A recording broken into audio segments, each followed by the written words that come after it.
Bonjour à tous et bienvenue pour cette capsule d'astrologie pour la pleine lune du mois de juillet 2019 qui se déroulera le 16 juillet 2019 et ce sera aussi le moment pour l'éclipse de lune partielle. Donc on sait que les éclipses se suivent toujours en groupe de 2 ou de 3 parce que, il y a une raison très claire, c'est que la lune doit être dans l'axe de la Terre, de l'écliptique en fait de la Terre et du Soleil, ça doit être dans le même niveau. Donc quand elle y passe, ben, elle y reste, puisque ça ne change pas très vite, donc elle y reste au moins pour une nouvelle lune et une pleine lune. Cette fois-ci, ça a commencé par la nouvelle lune qui a donné l'éclipse solaire totale du 2 juillet. Et la dernière et deuxième, c'est l'éclipse de lune partielle du 16 juillet 2019. Donc voilà pour cette capsule-ci. Faisons quand même un bref récapitulatif de la semaine passée. Moi, en tout cas, dans mon vécu à moi, c'était bien sûr le carré Jupiter-Neptune qui continue, qui en met en fait, qui est énorme. Moi, je le vis très profondément. C'est la chose qui me touche le plus en ce moment. C'est vraiment ce travail avec Neptune, cet approfondissement de Neptune en Poisson. Donc, c'est pour ça aussi que j'ai fait une petite capsule spéciale Neptune pour en fait donner certaines lignes, certaines idées pour ouvrir en fait ce sujet de Neptune un peu plus que ce qu'on entend en général au niveau astrologique, donc d'aller un petit peu plus loin que la norme ou la moyenne. Donc voilà, vous aurez un petit peu là, à travers cette capsule, les idées de mon vécu dans ce moment-ci. Je ne m'allongerai pas plus sur ce sujet maintenant. Donc plongeons maintenant dans cette fameuse pleine lune du 7 juillet. Donc il y aura principalement deux groupes de planètes. Un dans le signe du Cancer, où il y aura justement le Soleil. Il y aura aussi Vénus qui se trouve là-bas. Juste à côté, je dis Cancer, mais ça inclut là un petit peu ce qu'il y a dans le signe du Lion, mais disons deux pôles. Il y aura Cancer avec un peu en Lion, là, Mercure-Mars qui se trouveront en Lion. Et de l'autre côté, on a tout ce qu'il y a en Capricorne. Donc il y a beaucoup, on a Saturne, Pluton, nœud sud aussi. Bien sûr, il y a le nœud nord aussi en Cancer. Mais bon, nœud sud et puis bien sûr la Lune qui se trouve en Capricorne.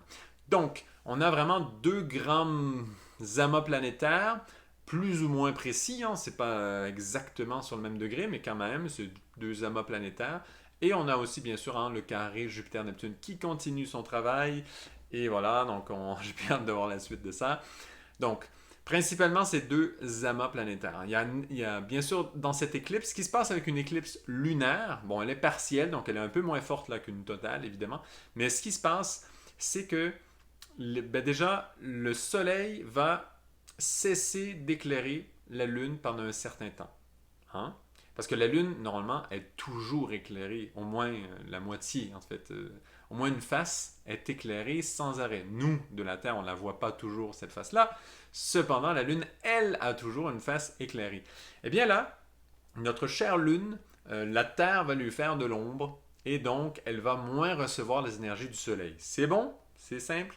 Donc, ce que ça fait, c'est bon. On sait que symboliquement, le Soleil représente le jour, la Lune la nuit. Très simple. Et donc, représente notre conscience, le jour, le Soleil, et la Lune, la nuit, notre subconscience, tout ce qui se travaille quand on dort, voilà, tout ce qui se fait automatiquement quand on dort, cette récupération, ce travail des rêves, tout ce qu'on fait en fait pendant cette phase de sommeil, cette phase de la nuit, tout ça régi par la Lune. Ce qui fait que toutes ces choses subconscientes de la Lune, pour un moment, ne seront pas éclairées par le Soleil. Et ça, c'est vraiment particulier. C'est un moment spécial parce que dans ce monde subconscient, il y a toutes sortes de forces qui grouillent. Tant qu'il y a une lumière, c'est tranquille. On peut penser à dans certains films là, qui font peur, là, il y a des fois des sortes de monstres ou de choses que s'il y a une lumière, whoop, le monstre n'aime pas ça, va se cacher, etc. Mais si il n'y a pas de lumière, il peut sortir. Bon, c'est un petit peu ça qui se passe. C'est que dans notre subconscient, il y a toutes sortes de forces. Tant qu'il y a le soleil qui éclaire la lune, c'est comme si il y a un équilibre qui est maintenu et il y a vraiment cet équilibre et il y a une liberté en fait de choisir, une liberté d'action. Alors que quand il y a justement une éclipse lunaire, et bien là, il y a un petit peu des énergies qui sont libérées quelque part au niveau du subconscient. Donc ça, c'est subconscient, c'est à nous, c'est pas la lune là-bas que ça se passe, c'est vraiment en nous. Donc ça se reflète directement en nous. Et donc en nous, c'est pareil, dans notre subconscient, il y a des énergies qui vont être un peu libérées. Ça veut dire qu'ils n'auront pas ce miroir de justement de la conscience pour leur dire attention, quand même un peu de maîtrise ou une petite présence qui fait que ces énergies sont maîtrisées. Et là, ils ont un peu un accès plus libre pendant l'éclipse. Elle n'est pas totale, donc c'est pas un accès gigantesque, mais quand même, on va le sentir. Et il y a ces énergies-là qui bougent. Ce qui est extrêmement intéressant, c'est l'emplacement de cette éclipse. 24 degrés, donc la Lune, elle, en Capricorne, et le Soleil, lui, en Cancer. Parce que, pourquoi 24 degrés Capricorne? Ben, on le sait, on en a parlé plusieurs fois dans les capsules. En Capricorne, il se passe quelque chose d'extrêmement important. À partir du 30 avril de cette année 2019, il y a eu un travail extrêmement important qui a été commencé, débuté, qui va continuer jusqu'en 2020. 2020 inclus. Une bonne partie de 2020 en tous les cas. Et donc, il y aura des aspects là, en Capricorne extrêmement importants. Il y a une page du passé, on a parlé de cette conjonction Saturne, nœud sud. Donc, il y a cette page du passé qui est tournée. Il y a un futur qui nous appelle, qui nous tend la main, qui nous amène avec lui. Et voilà, nous avons cette éclipse. La Lune se trouve exactement là, dans cet endroit-là. Donc, ça veut dire que c'est comme un dernier clin d'œil de tout ce passé où le nœud sud a travaillé, où le nœud sud vient tout juste de passer, là où il y a eu cette chose avec Saturne et nœud sud. Donc, c'est comme un dernier clin d'œil où les forces qui sont maintenant dans le subconscient, c'est plus nécessairement la conscience, mais comme le cycle est déjà terminé, cette force-là a coulé dans notre subconscience quelque part, mais elle y reste dans notre subconscience pendant un bon bout de temps.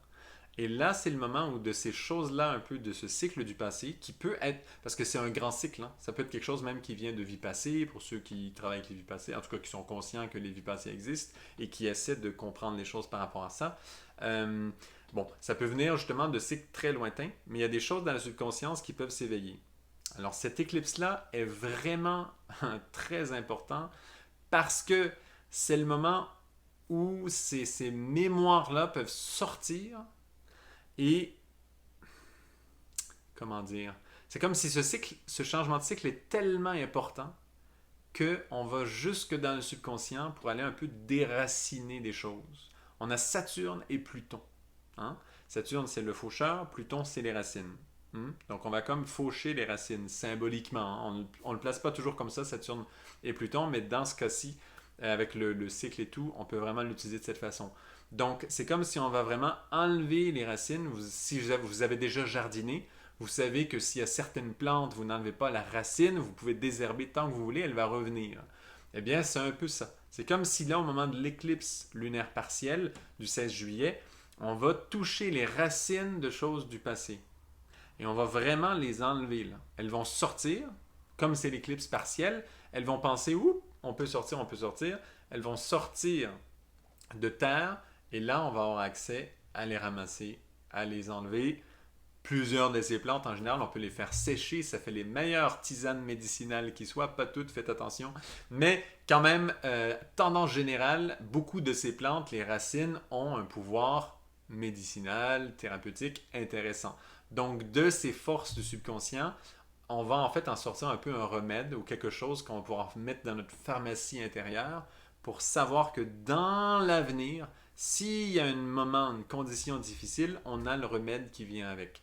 Donc on va aller prendre ses racines. C'est ça le moment de l'éclipse partielle du 16 juillet 2019. C'est le moment d'aller chercher ses racines dans notre subconscience. Donc c'est en nous, c'est pas quelque chose d'extérieur nécessairement. Le plus important, c'est en nous.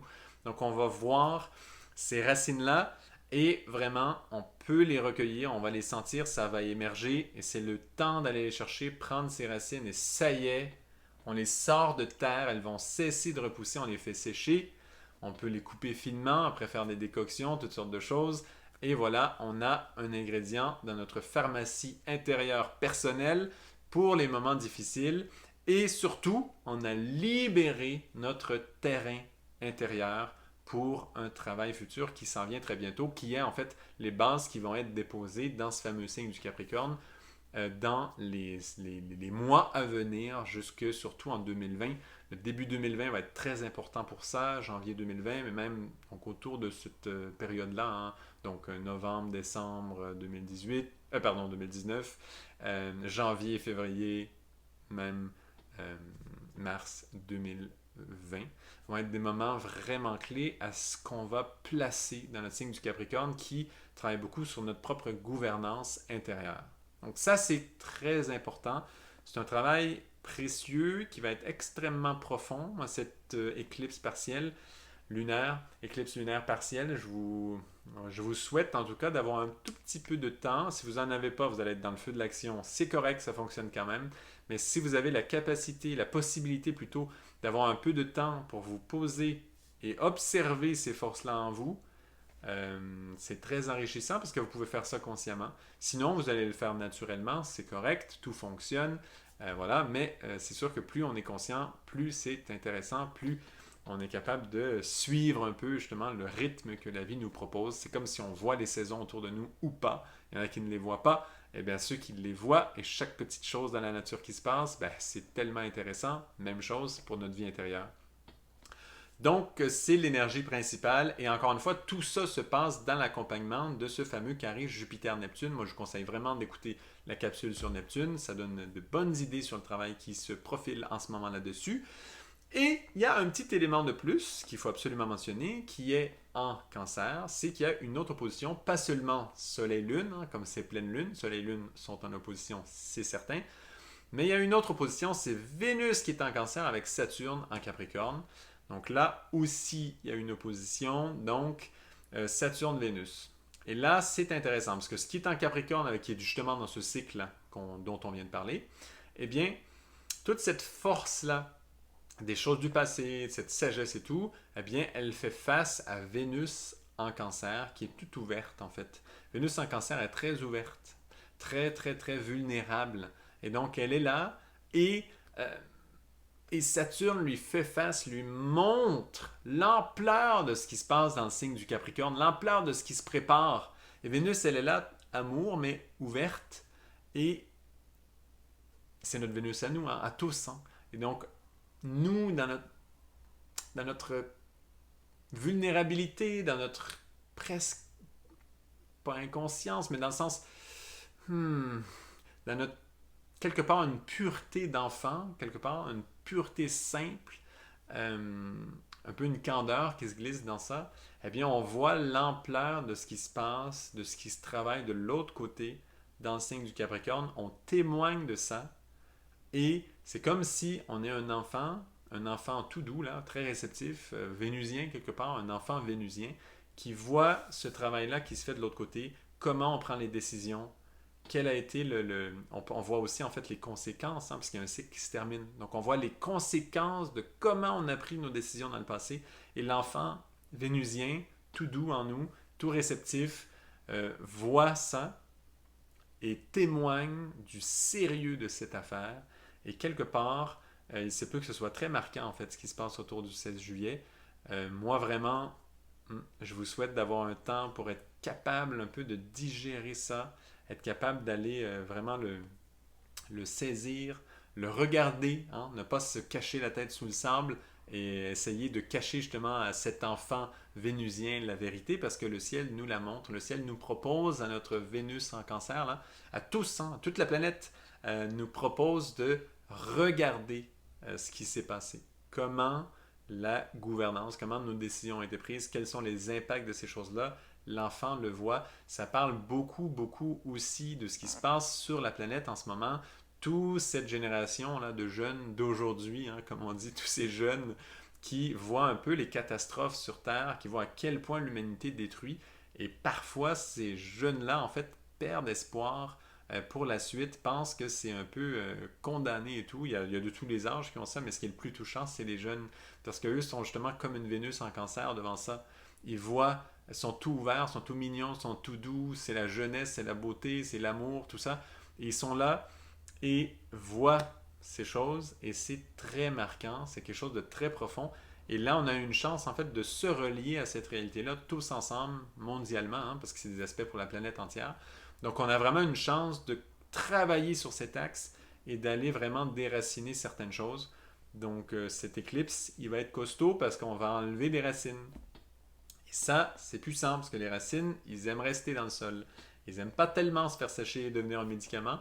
Mais c'est ce qui s'en vient pour elles. Des racines qui sont dans notre subconscient. C'est à tous, hein? Et c'est tout le monde. Il ne faut pas penser les autres. C'est soi-même en premier. Puis après, on partage nos découvertes, notre vécu profond, spirituel, ensemble. Moi, je vous souhaite en tout cas d'avoir des amis avec lesquels vous pouvez partager votre vécu profond. Euh, c'est tellement précieux de faire ce partage-là parce que oui, c'est important de le voir en soi, mais c'est aussi pratique de le voir chez les autres. Si on voit chez les autres en jugeant nous-mêmes de notre jugement sur les autres, c'est très limité en général. Ce qu'on va aller chercher, souvent, ça va être biaisé et donc on va le voir à moitié. Alors que si on partage avec des amis ces sujets, et bien là, ils nous partagent eux leur vrai vécu et là, soudainement, c'est tellement enrichissant. Voilà. Donc ça, c'est un grand travail qui va se passer avec cette opposition Saturne-Vénus au moment de cette éclipse où Soleil et Lune sont en opposition ensemble aussi. Donc merci à tous d'avoir écouté jusqu'au bout. Et bien sûr, vous pouvez partager, liker, commenter et vous abonner bien sûr à la chaîne, activer la cloche de notification pour savoir quand sera les prochaines vidéos. Et à très bientôt pour d'autres vidéos d'astrologie. N'oubliez pas qu'il y a aussi les vidéos d'Astromag, comme je remplace l'astrologue Marie-Claude pour quelques temps, 2 mois en fait, eh bien, je vais mettre aussi en lien les vidéos d'Astromag parce que là, je fais signe par signe. Pour ceux que ça intéresse, signe par signe, c'est pas le signe par signe nécessairement très classique parce que c'est plutôt vu comme on a tous les signes en nous.